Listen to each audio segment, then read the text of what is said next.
तो भारत में corona virus से संक्रमित लोगों की संख्या बढ़ रही है। भारत में कोरोना से अब तक 93 लोग संक्रमित हैं।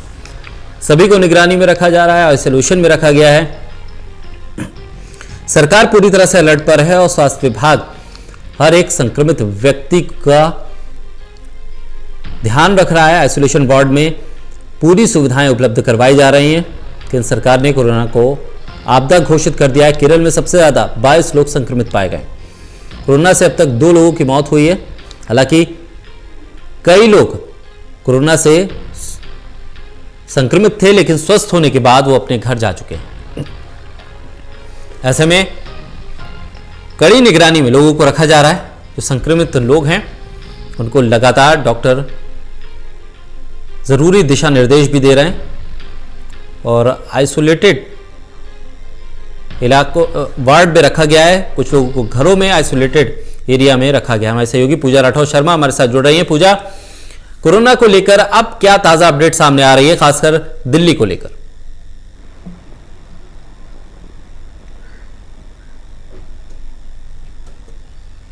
देखिए, दिल्ली में जो है संख्या 7 है जिनमें संक्रमित मरीजों का जो आंकड़ा बताया जा रहा है, जो इस वक्त दिल्ली में जिनको कोविड-19 पॉजिटिव पाया गया है। यहाँ अगर मैं बात करूँ, इस वक्त जो ताज़ा आंकड़ा है, अगर भारत की बात करते हैं तो वो 100 का आंकड़ा पार कर चुका है। इस कोविड-19 वायरस से संक्रमित लोगों की संख्या 100 को भी पार कर गई है। देर रात ही महाराष्ट्र में 5 नए मामले सामने आए हैं, जिसमें महिलाएं भी शामिल हैं और पुरुष भी शामिल है, और तीनों की ही जो ट्रैवल हिस्ट्री है वो थाईलैंड और इटली से रही है। तो ऐसे में फिलहाल इनका भी जो है ट्रीटमेंट शुरू हो चुका है, यानी अब जो कुल संख्या है वो 105 हो गई है शाकिर। और लगातार जो है मामले बढ़ रहे हैं। अपनी तरफ से हर तरह के जो कड़े कदम हैं वो सरकारें उठा रही हैं, लेकिन ये कदम भी कहीं ना कहीं नाकाफी साबित हो रहे हैं, क्योंकि लगातार जो है इस वायरस से संक्रमित लोगों की संख्या जिस तरह से बढ़ती जा रही है। और अब क्योंकि भारत में भी मौत का सिलसिला शुरू हो गया है, 2 मौत हो चुकी है इस कोविड-19 की वजह से, लेकिन हम इसके बाद भी लगातार लोगों से यही अपील कर रहे हैं शाकिर कि घबराने की जरूरत नहीं है। जो 2 मौतें हुई हैं कोविड-19 की वजह से, उसके पीछे एक और भी वजह है कि दोनों ही पेशेंट किसी और भी जो है हेल्थ रिलेटेड प्रॉब्लम से वो ग्रसित थे, जिसकी वजह से कोविड-19 और ज्यादा उन पर भारी पड़ा और इस वजह से उनकी मौत हुई है। तो यहाँ पर ये बेहद समझना जरूरी है कि सिर्फ कोविड-19 ही एक अकेला कारण नहीं है जिसकी वजह से भारत में जो 2 मौतें हुई हैं, बल्कि वो किसी अन्य स्वास्थ्य बीमारी से भी जूझ रहे थे, जिसकी वजह से कोविड-19 का असर और ज्यादा हुआ और जिसकी वजह से उनकी मौत हो गई। प्लस जो एज फैक्टर है वो हम लगातार देख ही रहे हैं। एक 76 साल के बुजुर्ग की मौत हुई थी, सबसे जो भारत की वो पहली मौत है, और उसके बाद कल ही 68 साल की महिला की मौत हुई है, जो कि डायबिटीज और हाइपरटेंशन से भी जो ग्रसित थी। तो बहरहाल घबराने की जरूरत नहीं है। सरकार अभी भी लगातार यही अपील कर रही है कि सतर्क रहें, पैनिक ना होए, सतर्क रहे। और इसको एहतियातन हम देख रहे हैं जिस तरह से आपदा प्रबंधन जो नियम है वो लागू कर दिया गया है, महामारी घोषित कर दिया गया है, और दिल्ली में सभी इस वक्त हम इफेक्ट देख रहे हैं, इसका इम्पैक्ट हम देख रहे हैं। जितने भी पब्लिक प्लेसेस हैं अब आपको कम भीड़ दिखती है। बड़ी बड़ी मार्केट्स में आप चले जाइए, कम आपको भीड़ दिखेगी। आप मॉल्स में जाइए, वहां भीड़ आपको नहीं दिखेगी। सिनेमा घर 31 तक बंद कर दिए गए हैं, 31 मार्च तक। स्कूल कॉलेजेस बंद हैं। तो ऐसे में पूरी तरह से निगरानी रखी जा रही है, हर एक चीज पर मॉनिटरिंग की जा रही है। लेकिन जो आंकड़ा बढ़ रहा है उसको लेकर शाम 5 बजे भी जो है प्रधानमंत्री नरेंद्र मोदी वो सार्क देशों से जो है वीडियो कॉन्फ्रेंसिंग के जरिए बातचीत करेंगे। इसी जो ये इस वक्त आपदा हम पर बनी हुई है, इस किस तरह से इससे लड़ा जाए, इस जंग को जीता जाए, इसको लेकर चर्चा होगी। तो सरकार की तरफ से जो है तमाम कोशिशें की जा रही हैं। बिहार में भी जो है कुछ मामले आए हैं, उसको लेकर जो है कई जो बॉर्डर्स हैं वो भी सील किए गए हैं, जहां विदेशियों को आने से रोकने के लिए जो भी भारत से लगते हुए बॉर्डर्स हैं पड़ोसी देशों के, उनको सील कर दिया गया है। तो तमाम जो कवायदे हैं वो उठाई जा रही हैं। अब तो हम मेट्रो में, बसेस में, जो सरकारी बसेस हम सड़कों पर चलते हुए देखते हैं, उसको सैनिटाइज पूरी तरह से किया जा रहा है। जितने भी मॉल्स हैं, क्योंकि दफ्तर हैं, चाहे वो सरकारी हो या निजी दफ्तर हो, वहां पर सैनिटाइजेशन वो शुरू हो गई है। तो इम्पैक्ट दिख रहा है, लोग जागरूक हो रहे हैं और हर कोई इस बीमारी से जो है बचना चाहता है और लड़ना चाहता है। इसी को देखते हुए ये तमाम कदम हम उठाते हुए लोगों को देख रहे हैं। जी बिल्कुल पूजा, आप हमारे साथ बने रहें और इस वायरस से निपटने के लिए तमाम तैयारियां की जा रही हैं। इस बीच एक रिसर्च भी सामने आई है जिसमें शोधकर्ताओं ने दावा किया है कि कोरोना को एक व्यक्ति से दूसरे व्यक्ति में फैलने में 1 हफ्ते से भी कम का समय लगता है और जब तक इसके लक्षण दिखते हैं तब तक ये व्यक्ति किसी दूसरे व्यक्ति को संक्रमित कर चुका होता है। कोरोना को लेकर सरकार अलर्ट है, बार बार एडवाइजरी जारी की जा रही है और लोगों से सावधान और सतर्क रहने की अपील भी है। सरकार ने अब कोरोना वायरस को महामारी के बाद आपदा भी घोषित कर दिया है। कोरोना का अब तक कोई इलाज नहीं मिल पाया है। हालांकि भारत में 10 लोगों को बचाया गया है, लेकिन दुनिया भर में 5000 से ज्यादा लोगों की मौत हो चुकी है।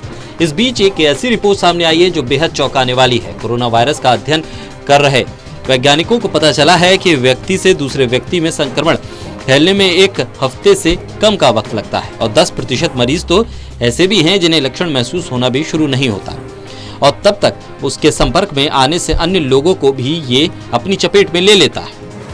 अध्ययन में ये पता लगाया गया है कि एक संक्रमित व्यक्ति से दूसरे व्यक्ति में इसे फैलने में कितना समय लगता है। यूनिवर्सिटी ऑफ टेक्सास समेत अन्य विश्वविद्यालयों के अनुसंधानकर्ताओं के मुताबिक चीन में कोरोना वायरस संक्रमण के एक व्यक्ति से दूसरे में फैलने के बीच औसतन 4 दिन का समय लगा था।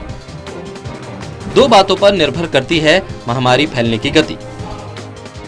एक व्यक्ति अन्य कितने लोगों को संक्रमित करता है और दूसरा अन्य सभी व्यक्तियों में इसे फैलने में कितना वक्त लगता है।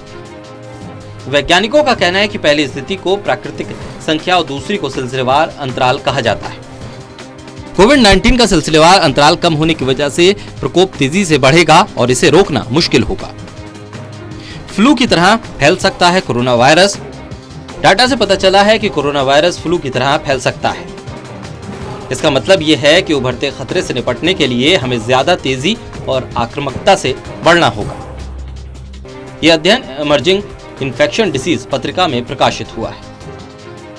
कोरोना से संक्रमित लोगों का आंकड़ा लगातार बढ़ रहा है। विश्व भर में हाहाकार है और अब तो ये साफ हो चुका है कि आपको कोरोना हो भी जाए तो आपको पता नहीं चलेगा और ये आपसे अन्य लोगों में फैल जाएगा।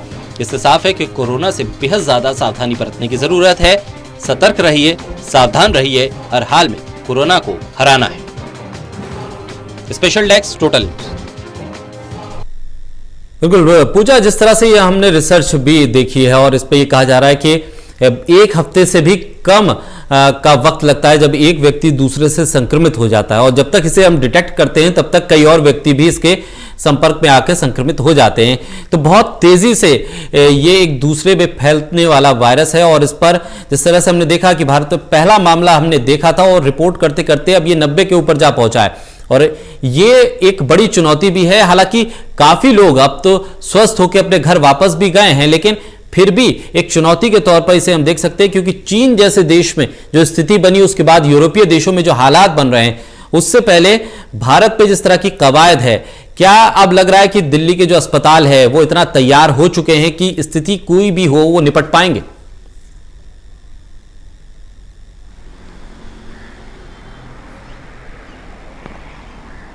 देखिए शाकिर, किसी बीमारी को महामारी घोषित ही कब किया जाता है? वो तब किया जाता है जब बहुत ही कम समय में एक बीमारी से जो है ज्यादा से ज्यादा लोग जो है संक्रमित हो रहे हों, उसे महामारी तब घोषित किया जाता है।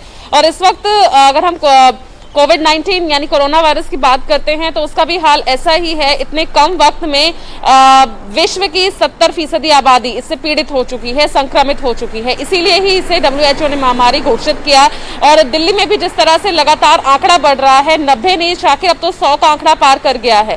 तो ऐसे में बहुत मुश्किल यहाँ पर वक्त इसे कह सकते हैं, लेकिन अब इस आपदा को देखते हुए जिस तरह से कदम उठाए जा रहे हैं, अस्पतालों की अगर आप बात कर रहे हैं तो अभी कुछ देर पहले ही मैं डॉक्टर के अग्रवाल हैं जो कि IMA के एक्स प्रेसिडेंट रह चुके हैं, उन्होंने एक सवाल ये उठाया था कि कहीं ना कहीं हम ही तो वजह नहीं बन रहे हैं इस वायरस को फैलाने में। वो ये सवाल इसलिए उठा रहे थे क्योंकि वो एक केस एग्जाम्पल ले रहे थे कि अगर जो 68 साल की जो महिला है जिसकी कल ही मौत हुई है इस वायरस से संक्रमित होने के बाद, तो वो उसी केस का एग्जाम्पल लेते हुए बता रहे थे कि इस महिला का जो बेटा है वो 29 फरवरी को वो विदेश से लौटे हैं। उनकी हिस्ट्री भी इटली, स्विट्जरलैंड, दुबई की रही है। उसके बाद जब महिला में ये वायरस आया है तो उस महिला को प्राइवेट हॉस्पिटल ले जाया गया जहां पर इस वायरस से लड़ने की कोई तैयारी, कोई इंतजाम वहां नहीं थे। तो इस प्राइवेट हॉस्पिटल में उनका इलाज चला है। डॉक्टर्स ने उन्हें निमोनिया जब उनका डिटेक्ट हुआ, हालांकि उन्हें सिम्टम्स दिख रहे थे लेकिन फिर भी उन्हें किसी भी कोरोना से जो तैयार जो हॉस्पिटल्स हैं वहां उन्हें नहीं ले जाया गया, ना ही उस तरह की कोई ट्रीटमेंट उन्हें दी गई, ना ही उन्हें आइसोलेट किया गया, ना ही क्वारंटाइन किया गया। सीधा उन्हें खांसी, जुकाम, बुखार इसी तरह की ट्रीटमेंट उन्हें दी जा रही थी।